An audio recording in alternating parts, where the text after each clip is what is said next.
Friends, હું છું તૃપ્તિ. જીરું, આદુ અને લીંબુ વજન ઘટાડે છે.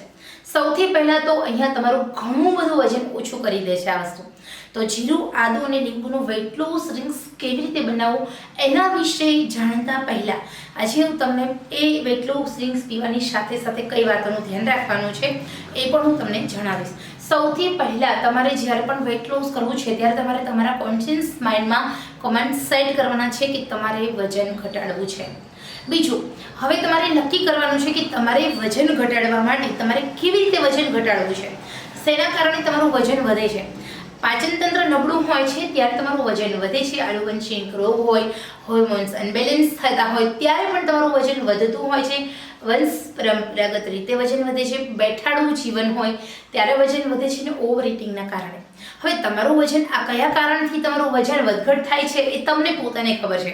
હવે સૌથી પહેલાં ઓવર ઇટિંગના કારણે વજન વધતું જ હશે તો ભૂખ કરતાં ઓછું જમવાની ટેવ પાડી દો. સાથે સાથે તમારું બેઠાડું જીવન હોય તો થોડી ફિઝિકલ એક્ટિવિટીઝ કરો. હવે ફિઝિકલ એક્ટિવિટીઝમાં શું કરવું, કશું જ નથી તમને ખ્યાલ આવતો કે તમારે ઘરની બહાર નથી જવું, તમારે ચાલવા નથી જવું, કાંઈ નહીં. ઓકે, તો તમે સૌથી પહેલાં તમારા ઘરમાં સીડી તો હશે તો ટેરેસ પર જાઓ અને 3 થી 4 વખત 5 વખત 6 વખત સીડી ચડ ઉતર કરો. સીડી ચડ ઉતર કરશો એટલે તમારા શરીરનું જે પગના સ્નાયુ છે એ આપોઆપ સ્ટ્રોંગ થાય છે. ધીરે ધીરે તમારું પાચન તંત્ર મજબૂત થાય છે અને તમારું વજન ઘટવા લાગે છે. એ પણ ન કરો તો રસ્સી કૂદો. હવે તમને રસ્સી કૂદવા માટે તમારા ઘરે રસ્સી પણ નથી, તમારે ફળિયું એટલું નાનું છે, તમે ઊભા કેવી રીતે રસ્સી કૂદી શકો? તો એકદમ મસ્ત ઉપાય આપો તમને જે હું ફોલો કરું છું. સેલ્ફ રસ્સી કૂદવાની છે. ઓકે, તો આપણે રસ્સી કૂદવાની છે. તો તમે જોઈ શકો છો મારી પાસે મેં ઇમેજિન કર્યું છે કે આ રસ્સી છે. ઓકે, 1 2 6 7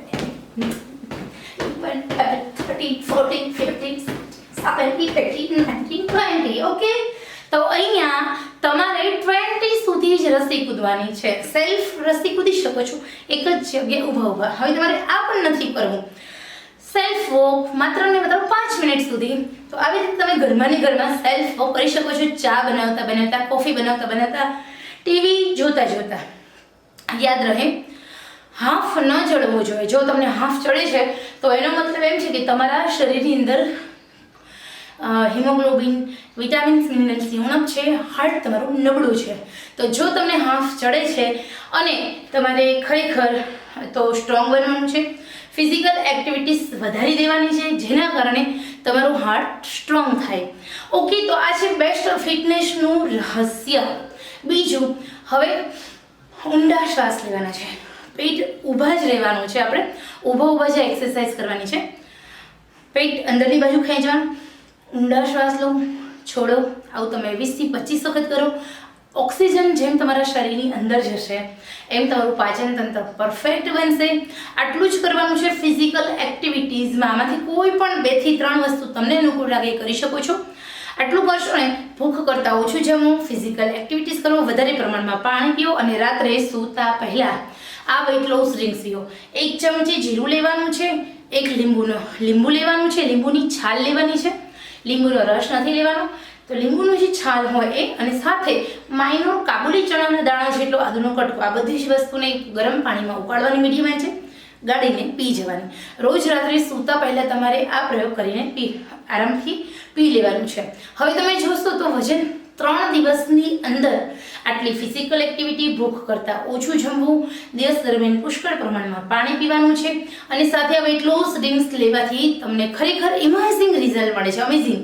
તો સૌથી પહેલાં તમારું કમર છે તે ઘટવા લાગે છે. તમારા શરીરની અંદર ઘણા બધા પોઝિટિવ ફેરફારો માત્ર 3 દિવસમાં જોવા મળે છે. પહેલા જ દિવસથી તમને થોડું એમ થશે કે પેટમાં ગડબડ છે, પરંતુ 3 દિવસ પછી તમારું પેટ પણ એકદમ ઘટી જશે. શરીર અંદરની બાજુ સંકોચાય છે બીકોઝ આદુના કારણે સ્નાયુ થોડા સંકોચાય છે. શરીર તમારું સશક્ત બને છે. તો હવે ખડતલ શરીર બનાવવા માટે આદુનો પ્રયોગ અહીંયા એટલે કર્યો છે. લીંબુની છાલ એની અંદર જે મિનરલ્સ, વિટામિન્સ છે તે સીધી તમારા શરીરની ચરબીને તોડે છે, કાપે છે. એટલા માટે આપણે લીંબુની છાલનો પ્રયોગ કર્યો છે. અને સાથે જીરું. આ 3 વસ્તુ ખરેખર બહુ જ ઉપયોગી છે, ખાસ કરીને વજન ઘટાડવા માટે. આ બધું જ આપણા આયુર્વેદિક શાસ્ત્રમાં જણાવવામાં આવ્યું હતું, પરંતુ અત્યારે જાપાનીઝ લોકો આ જ વસ્તુના કારણે વજન ઘટાડી રહ્યા છે. જાપાનીઝ લોકો તો શું, વિશ્વભરના લોકો આપણા આયુર્વેદિક રસ્તે ચડ્યા છે. તો તમે પણ આટલું ધ્યાન રાખો અને સરસ મજાના ઘરેલું ઉપાયની મદદથી વજન ઘટાડો.